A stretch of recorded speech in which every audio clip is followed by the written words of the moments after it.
नमस्कार। फिर से हाजिर हूँ एक नई कहानी लेकर के। मैं हूँ राज। आप देख रहे हैं हाईवे नाइट।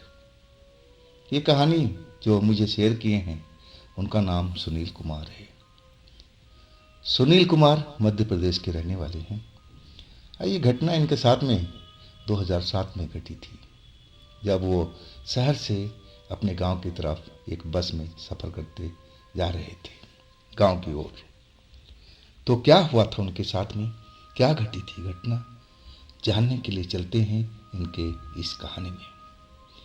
लेकिन दोस्तों, अगर आप इस चैनल पर पहली बार जुड़े हैं, अभी तक चैनल को सब्सक्राइब नहीं किया है, तो दोस्तों जल्दी से कर लीजिए और साथ में बेल आइकन को ज़रूर दबाइएगा, ताकि सबसे पहले आपको वीडियो का नोटिफिकेशन मिले, पहुँचे। शुरू करते हैं आज की कहानी। दोस्तों, मेरा नाम सुनील है। ये घटना 2007 की है। हम पहले गांव में ही रहा करते थे, पूरा परिवार। मेरे परिवार में मेरे माता पिता और मैं और मेरी पत्नी। लेकिन जैसे मैं शहर में काम करना शुरू किया, तो मैं सारा परिवार को शहर में ही शिफ्ट कर लिया था। घर मेरा खाली हो चुका था, घर में ताला बंद कर दिए थे और शहर हम लोग मज़े में रहने लगे थे। माता पिता भी हमारे खुश थे, हम लोग एक ही साथ में रहा करते थे। लेकिन 2 साल तक मेरे पिताजी कहते रहे कि बेटा, गांव में जाकर के घर का सूद भी ले लिया करो, कहीं वो मकान सीलन से सड़ ना जाए, नुकसान ना हो जाए, कहीं पड़ोसी कब्जा ना कर ले। उनको तो सबसे ज़्यादा चिंता इसी बात का था। लेकिन मैं कहने लगा कि पापा, ऐसा थोड़ी होता है, किसी का ज़मीन कोई भला कैसे कब्जा कर सकता है? जब पेपर सब आपके नाम है तो ऐसे कोई कब्जा करके बैठ जाएगा।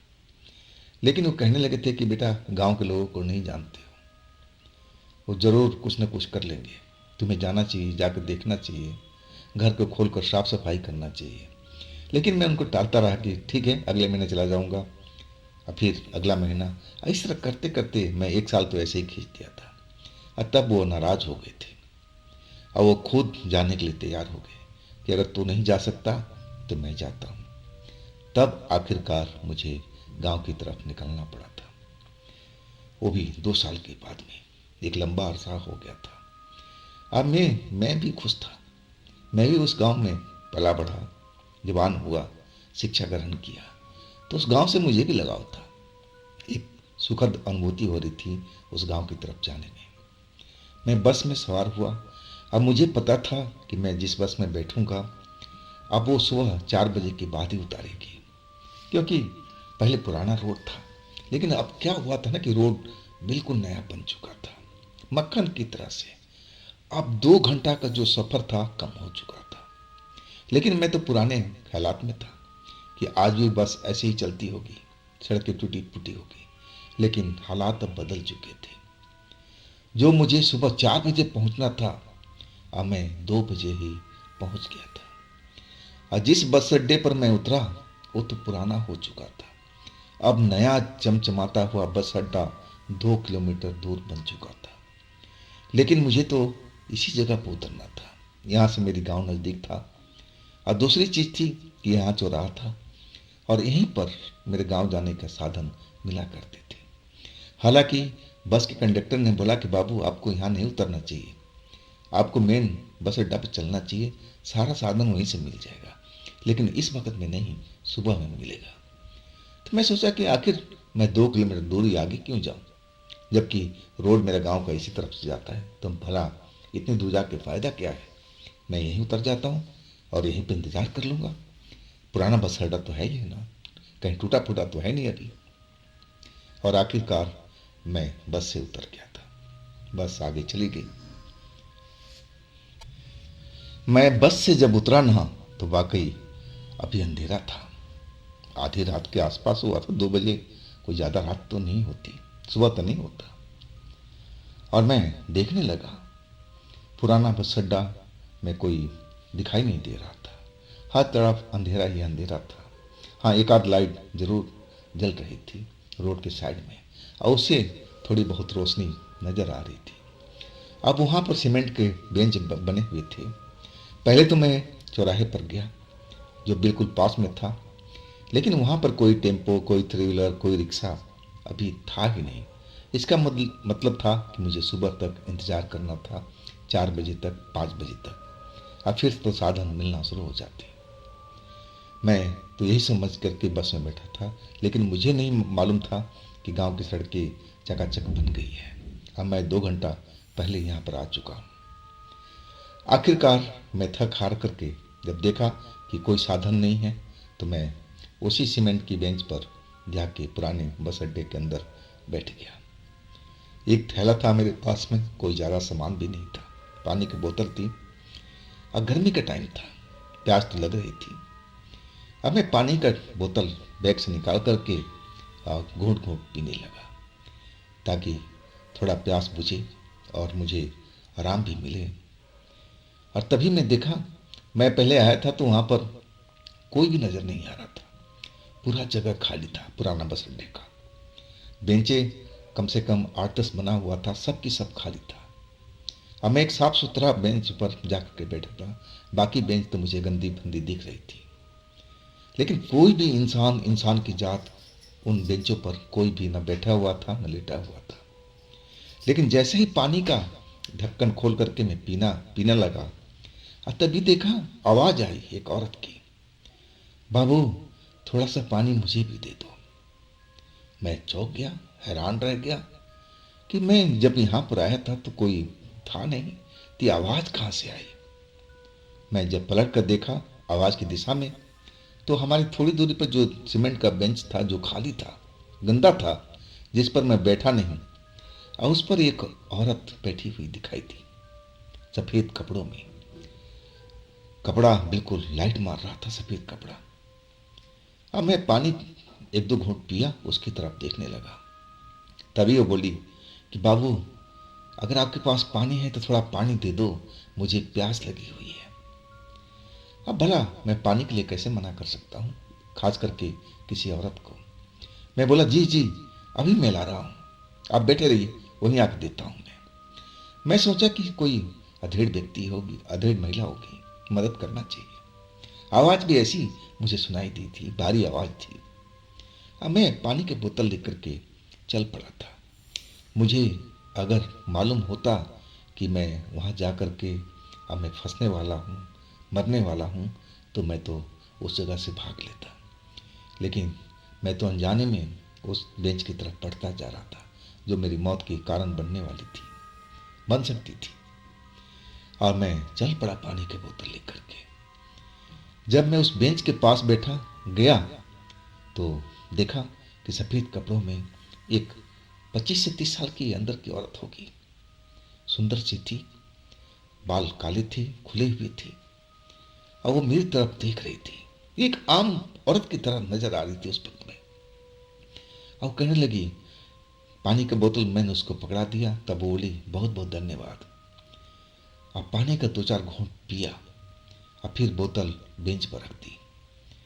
मैंने सोचा कि पानी तो पी लिया, तो अब तो बोतल इसको वापस कर देना चाहिए। लेकिन वो बात करने लगे, पूछने लगी मेरे से कि आप किस गांव से हो, कहाँ से आ रहे हो, क्या करते हो, तरह तरह के सवाल। अब मैं थोड़ा बहुत जवाब देता गया। आखिरकार मुझसे रहा नहीं गया। मैं कहने लगा, देखिए आपने पानी पी लिया है ना, तो मेरे को पानी की बोतल लौटा दीजिए, मैं अपनी बेंच पर जाके बैठूं, थोड़ा आराम करूं, क्योंकि अभी तो बस कोई साधन कुछ मिलेगा नहीं, अब जो मिलेगा सुबह ही मिलेगा। और आप इतनी रात को इस पुराने बस अड्डे में क्या कर रही हैं? बस अड्डा तो अब नया बन चुका है, तो यहाँ पर क्या कर रही है? मैं उनसे उल्टा सवाल पूछ बैठा, जो कि मुझे पूछना ही नहीं चाहिए था। और जैसे ही मैं पूछा, वो बिलख बिलख के रोने लगी। अब तो मेरी हालत खराब होगी कि मैंने ऐसा कौन सा गलत सवाल पूछ दिया। वो रोने लगी, चुप होने की नाम नहीं ले रही थी। अब मुझे बड़ा अजीब फीलिंग महसूस हो रहा था। मुझे लगा कि मैंने कोई गलत सवाल तो नहीं पूछ दिया।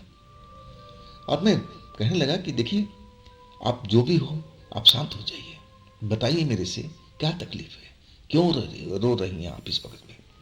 और इस वक्त में अकेले क्यों हैं?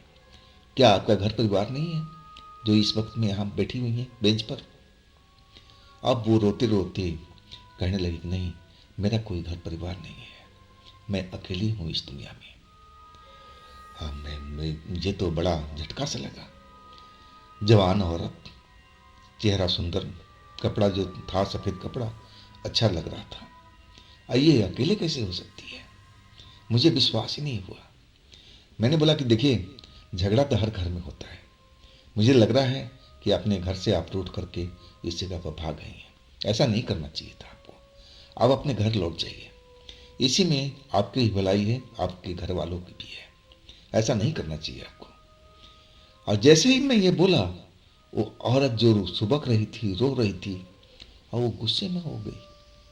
क्या बोला? क्या बोला मैं उस घर में लौट जाऊं?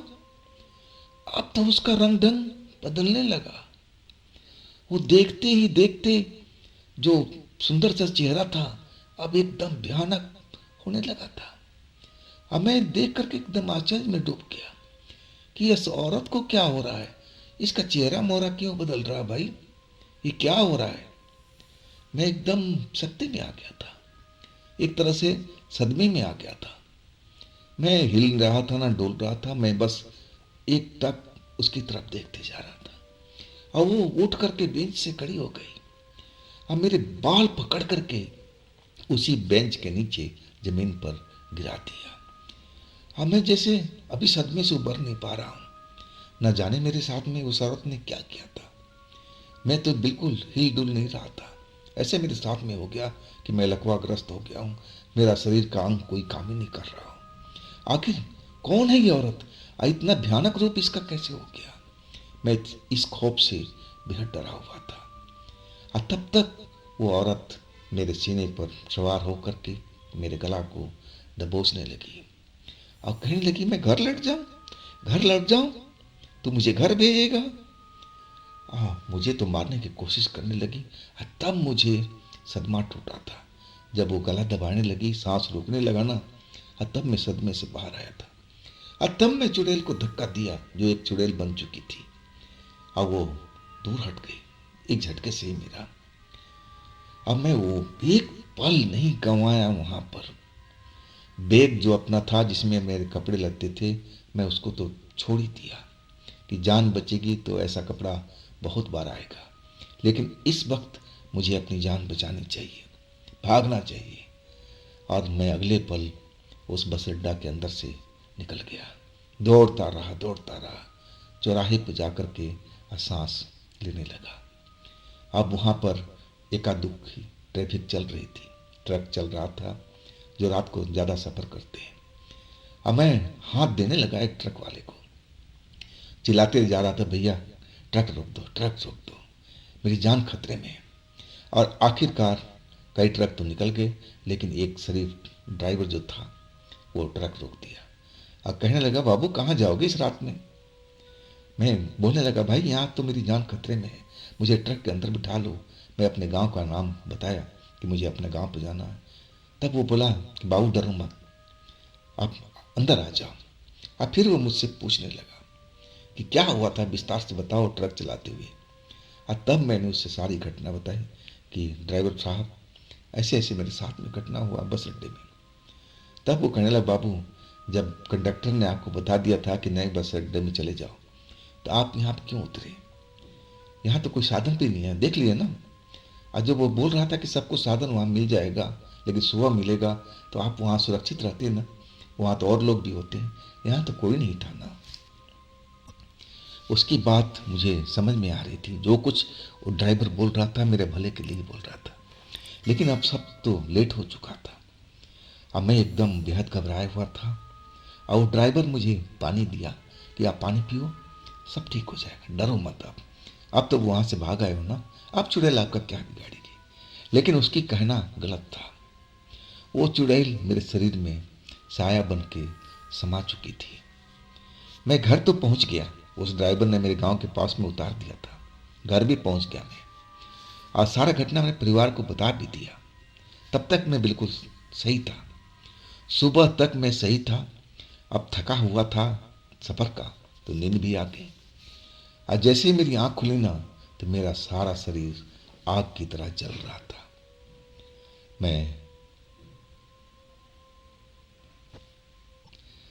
अब मेरे चचेरे भाई जो भी थे, उन्होंने देखा कि अरे मैं तो बुखार में तप रहा हूं। अब घर का टेंशन कौन करे भाई, कि मेरे घर में क्या हालत है। अब तो मेरे ऊपर आफत आ गई थी। चचेरे भाई मेरे चाचा और चाचा जो भी थे हमारे पड़ोसी, एक तरह से मेरे सगे चाचा ही थे। उनका परिवार था जिनके घर में सुबह मैं गया था। उन्हीं के साथ में मेरा भी मकान था जो बंद था, चाबी मेरे पास में थी। और वो कहने लगे कि तुम्हें रात में आने की क्या जरूरत थी, तुम बस अड्डे पर रुक जाते। वो भी अपना सही बात कह रहे थे। अब बुखार आ गया था, डॉक्टर का इलाज होने लगा, डॉक्टर लेके आए थे और दवा दिया।